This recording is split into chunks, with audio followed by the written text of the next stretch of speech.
First of all, I'd like to thank SOSA for inviting me to speak here. I'm truly humbled and honored to be able to come and do talks with the community. Also, have to thank God because for me, God is not part of my story, He is the story. So like Ken said, I grew up in middle-class Richmond. And what people don't understand about addiction is that we're so focused on the substance that we forget the value of a human life. And so behind the child that existed in me at a young age, my dad was very hard on me.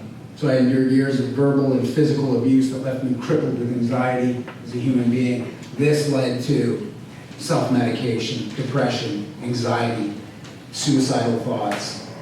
I had a negative voice inside my head that didn't let me be who I wanted to be. I was crippled by what people said about me, how people looked at me, and how people judged me. And quickly, drugs became the solution to my problems. And I quickly got involved with gang activity, drug dealing, and finally, substance using, where it took over. The progression of addiction, what starts off in the beginning is so small. You have to look about what addiction does for the individual, what the drug means to the person. You have to look at what good it does, instead of looking at what bad it does. What good it did is it actually made me feel like I belong. And that's the part that people don't seem to understand. And so what starts to happen, though, is that what it once was, where I could have no problem going home and having my dad punch me in the face. As years went on, that became the solution to everything.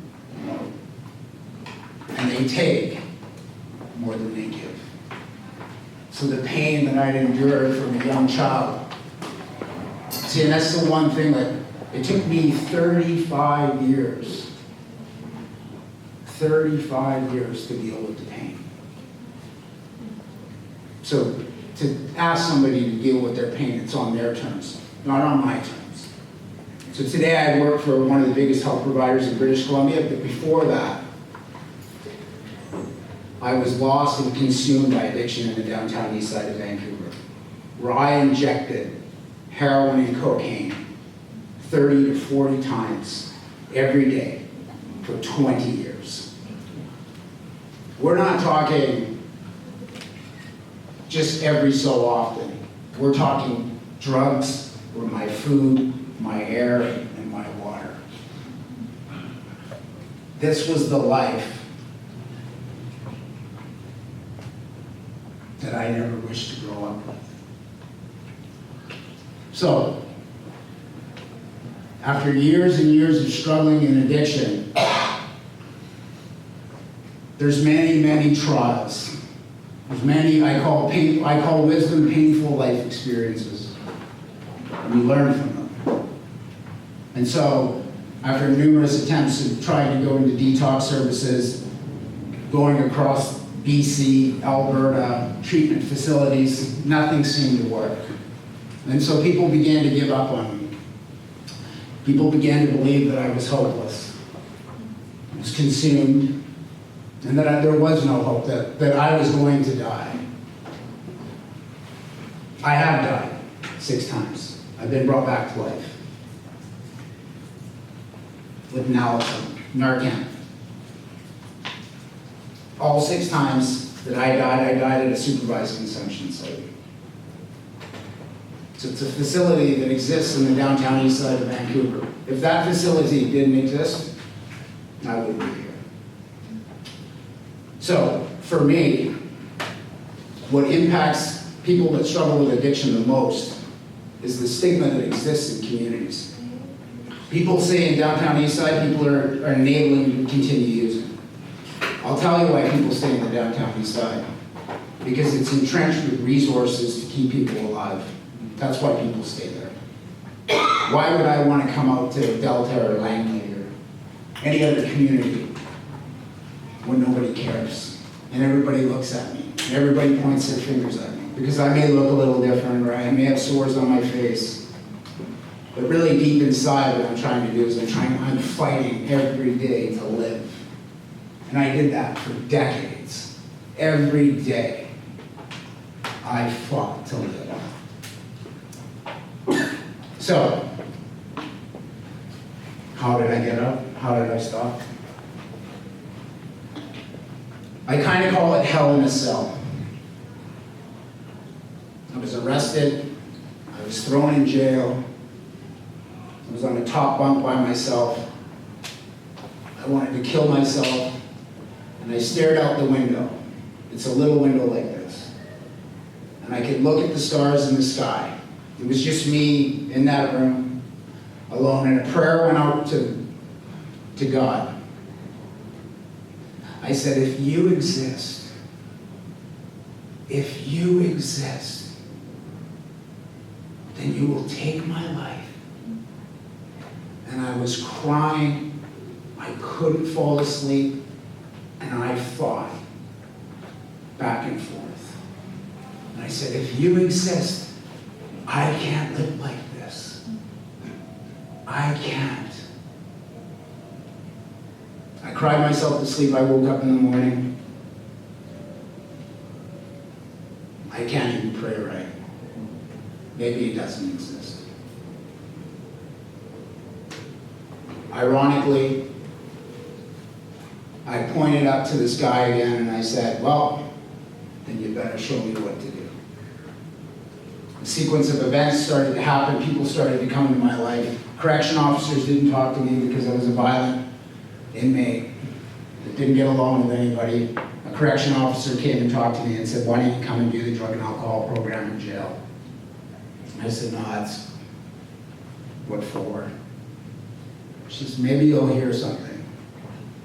I went, we did that program. I actually could have been released from jail in 2 weeks for bail to go do a drug court program. I declined it because I was too afraid that I would go back out and continue to do the same thing that I had always done.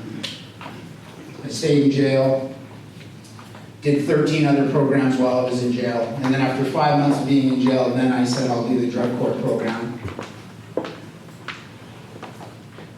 I went and got involved in that, got released,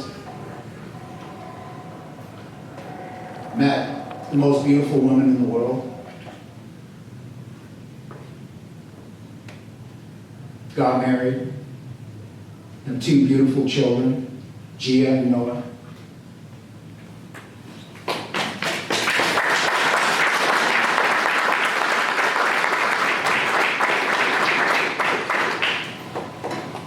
Today I work for the biggest health provider in British Columbia.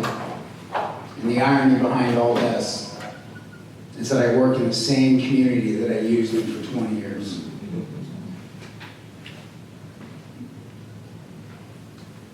So throw everything out that the doctor would prescribe for an addiction services, and comes me, walks into the room, and they're just like, hey, how? The same people that, you know Norm from Cheers? Ever watched the show Cheers? I'm Norm in the downtown east side.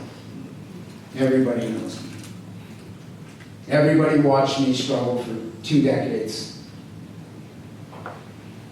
What's happened in my life is that God put me here for a purpose. And when you don't understand your purpose, God showed me the reason why this happened is because you're going to do this. So about that prayer in jail, I was driving in my car one day on the way to work on Highway 1. And I said to God, I said, you answer every prayer that I've ever prayed for. Can I ask you something? Sure. I said, that prayer in that cell, where I said, take my life.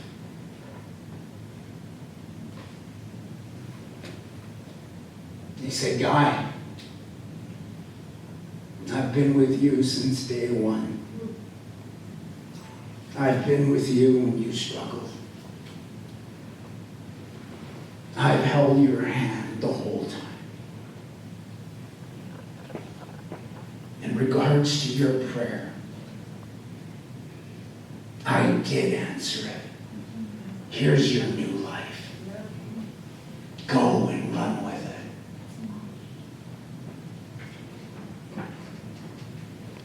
So my life, my job, is to work with people that struggle with addiction. My life is to help people.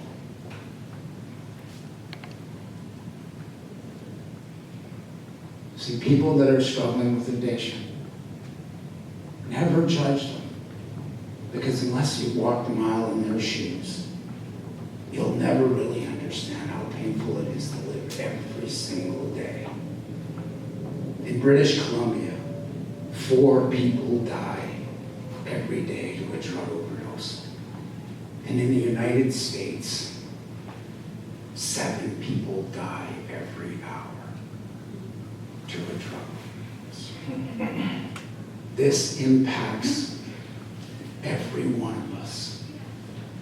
And the rate that we're going in addiction, pretty soon, everybody will know somebody that's struggling with it. We have to change the culture and the stigma that exists in society to save the youth from running into the same issues that have been going on since the beginning of time. We as people have to stand up and say, and have acceptance, and say, let's do something. Let's help. How do you help? 1 in 8 people support people to get better, just not in their community. That has to change. It can't be in the downtown east side. This has to exist. Every community has to pick up and support people that are struggling with addiction. Because one day, it may be your grandson, it may be your child, it may be your friend. And I've always found that when somebody judges it, and then they get impacted by it, they start to understand it. And so what we can do as a community and as a society is encourage compassion, empathy, and to remove the stigma would to be accepting of welcoming these places in our community and saying,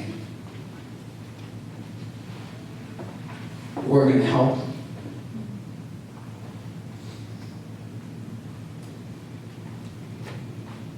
Because in the eyes of God, we're all equal. That's humbling. There's nobody here better than anybody. And so for the big part of my job today is going into high schools and talking to children to educate kids.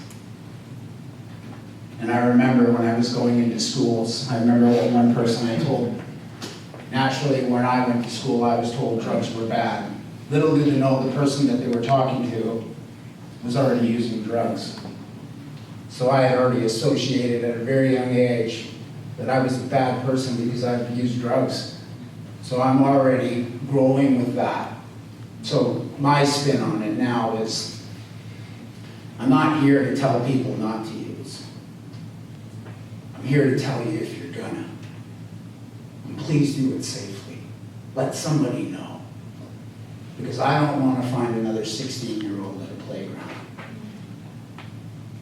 that's died of a drug that they thought that they were getting that turned out to be fentanyl. And so 88% of the people that die of a drug overdose, they die alone. 60% is a private residence. Starbucks bathrooms, coffee shop bathrooms, parkades, playgrounds, bushes. Society driving people to use by themselves. And the opposite, addiction is isolation. The opposite of that is human connection.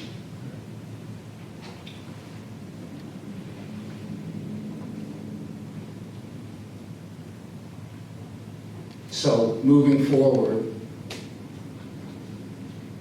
let's exercise a little more compassion, a little more humanity, a little more understanding. And we can change this, and we can help people. Because I don't want to hear of another child, another person dying. It can be stopped, and it will be stopped. And that's why I'm here on this earth. Thank you.